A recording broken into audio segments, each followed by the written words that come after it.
Okay. Okay, let's talk about Thomas Massey. Look, I almost made a clip yesterday offline because I was genuinely angry. I'm angry about this. I'm frustrated.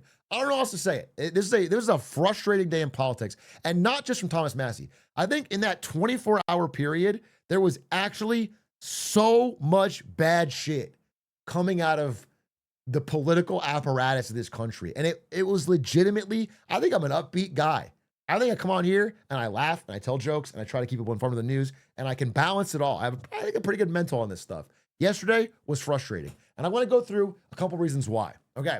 So the main one, and there are some reasons I'll say at the end that I'm a little bit hopeful. Okay. And I'm going to talk about that too. But I'll explain my emotional process here. Look, can I scroll up? Thomas Massey lost pretty significantly to Ed Galreen. This guy who's an empty shell of a man, a total ghost who showed up to 0 debates, had no stated policy positions other than I like Trump and Trump likes me. I mean, he legitimately had 0 platform and he just showed up, said, I'm a Navy SEAL. Don't ask about my past. I like Trump. And that's what he ran on. And then a ton, millions and millions of dollars, the most expensive primary ever, outside money flowed in, helped him buy misleading AI-generated ads that attack his opponent, and he ran on that, and he got to a win. And that's just frustrating. If you break down where the donations came from, small dollar donors, individual donors, Thomas Massey outraised him 10-1. But outside money was so fucking massive from Trump's PAC, from AIPAC, from the Chamber of Commerce, from big interests that had a lot to gain from having a independent voice silenced. And that's frustrating. And the energy difference between the two parties was massive, okay? Look, this is Thomas Massey's losing speech. This is when he lost. Massey, Massey, Massey, Massey, Massey. This is Ed Galreen's victory party. It's like 30 people.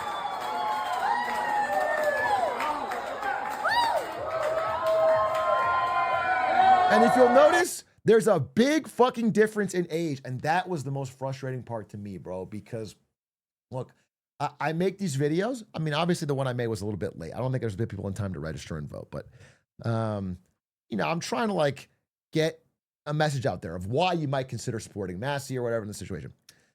And it's like, it doesn't matter because the most I can hit is young people, and young people already agree.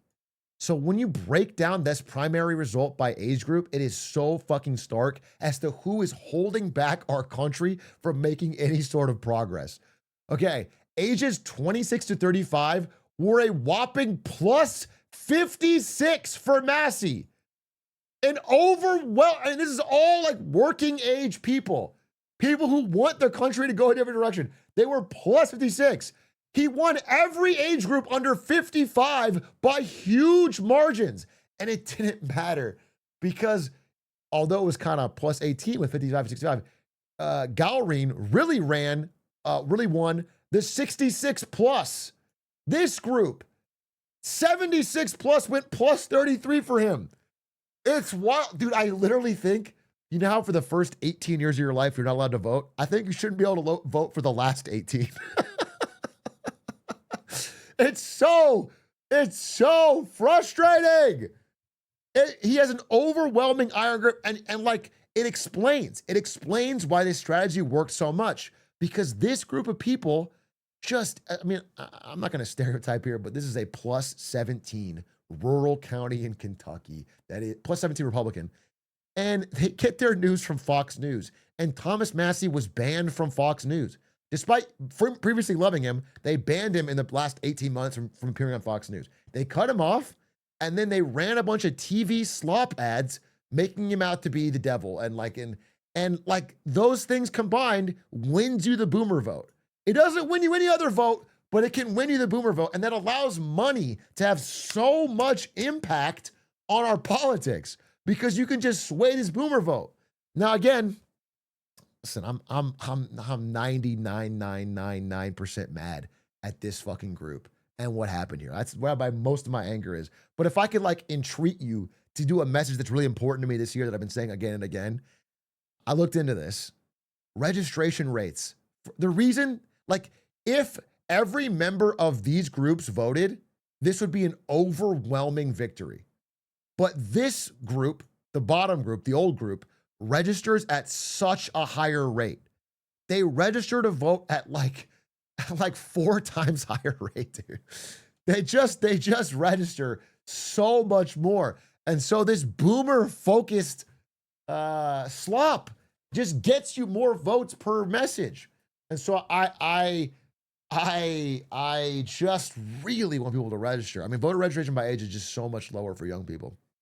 That being said, bro, this is I mean, I can empathize with a general like disillusionment when you see an election like this, but understand that the reason they lost is because people don't vote. But it is frustrating. It was genuinely frustrating for me. I echo what I think Rokana said in this fucking clip. You think they ousted Mr. Massey because he was leading on the Epstein files? They ousted him because he was leading on the Epstein files and because he was leading the push against the war in Iran and because he was leading the push saying we can't give another dollar to Israel while it's violating human rights. I think you need another Republican partner to push forward if this goes to next Congress. Well, Thomas is still here. So yeah, I mean, that's basically what he said. The clip is not muted, but it was one ear. It was one ear audio. But, you know, he basically said what I said in my last presentation, which is that there's these big money interests that all had a reason to fucking get Massey out, and they just spent enough money, and it worked. And it's very frustrating to see that happen.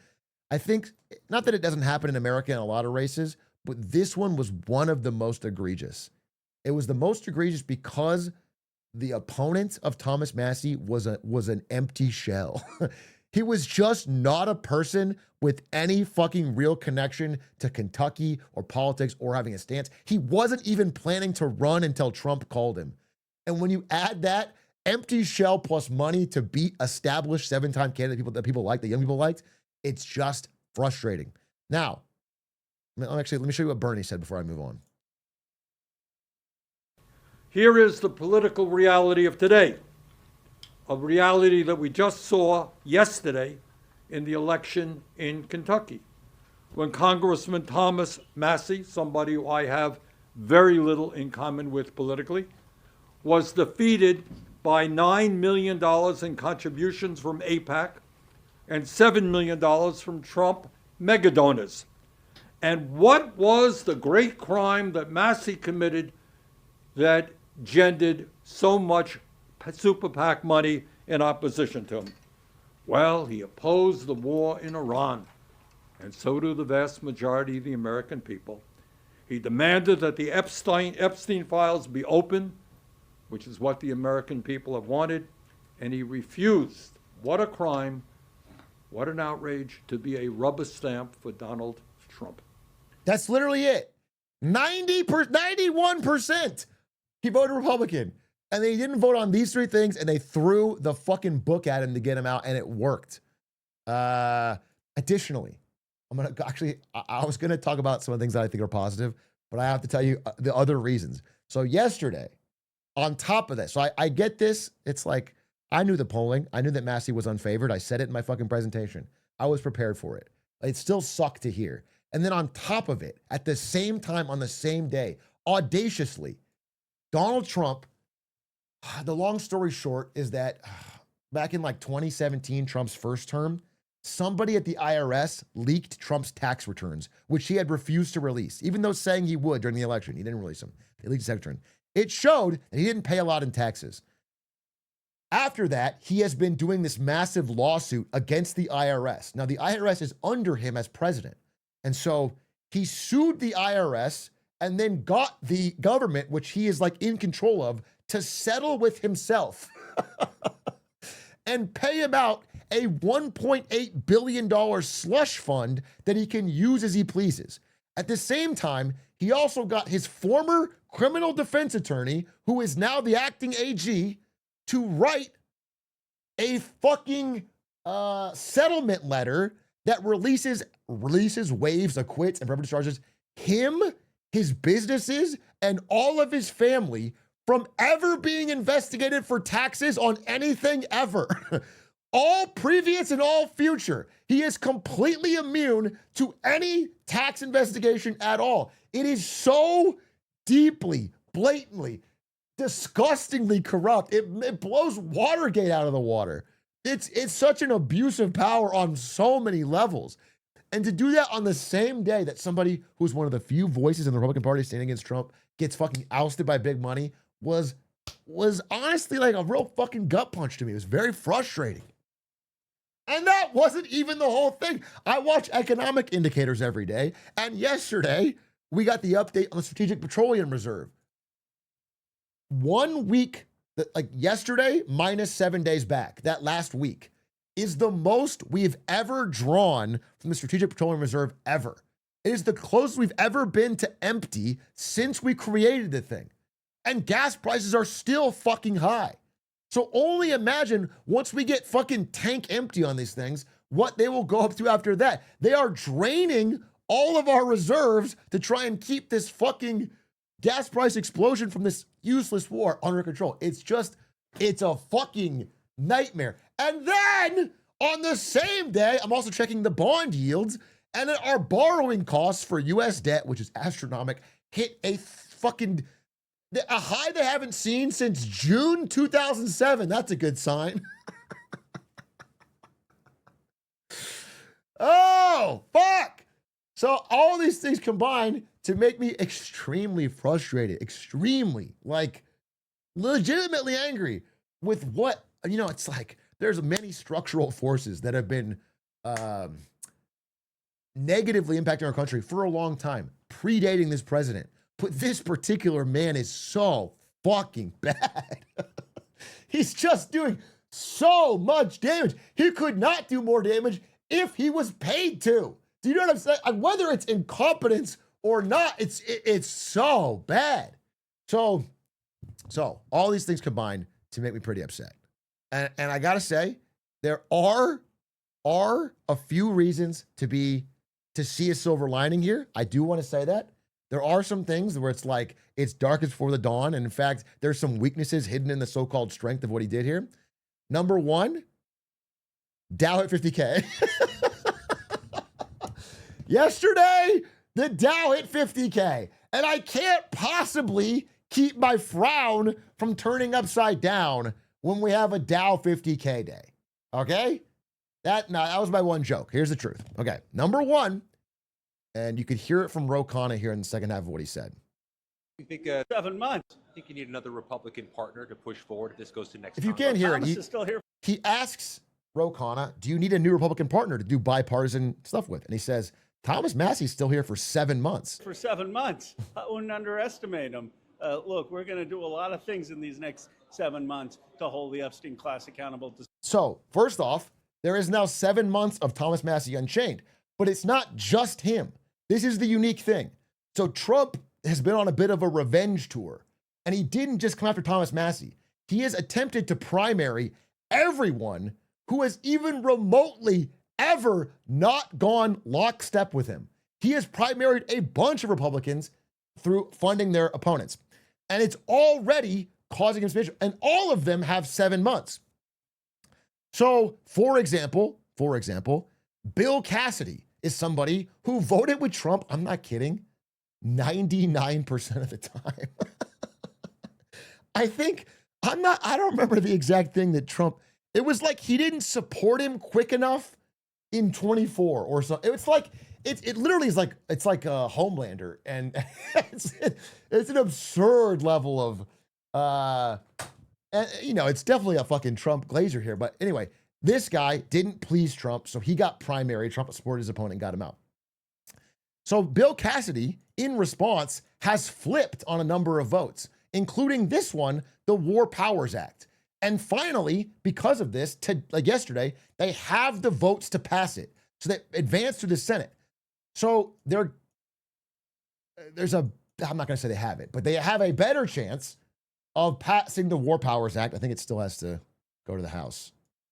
So we'll see. I'm not sure it passed the House, but they got to the Senate. Anyway, they're making progress. And the idea is if they pass the War Powers Act, they can finally have a congressional limiter on his ability to continue waging this completely unpopular and stupid war. Additionally, that's not the only thing. He has also withheld a crucial vote that Trump needs for his fucking ballroom. So he may be able to delay the funding for that for at least 7 months, okay? Or something to that.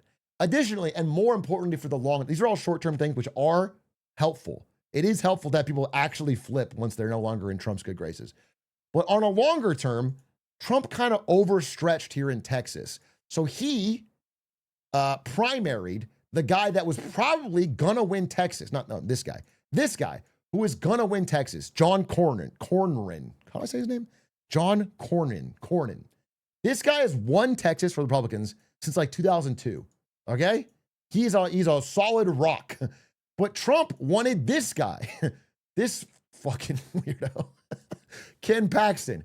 Ken Paxton is not nearly as popular, but Trump has forced him through the primary.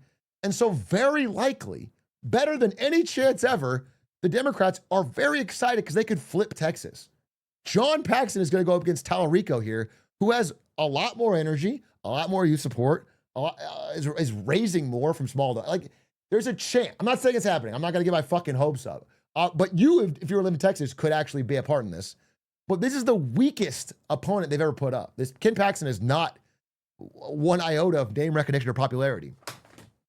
So there is just a general sense of like, look, this guy, John Cornyn, who didn't get endorsed by Trump. This is the guy I was thinking of, by the way.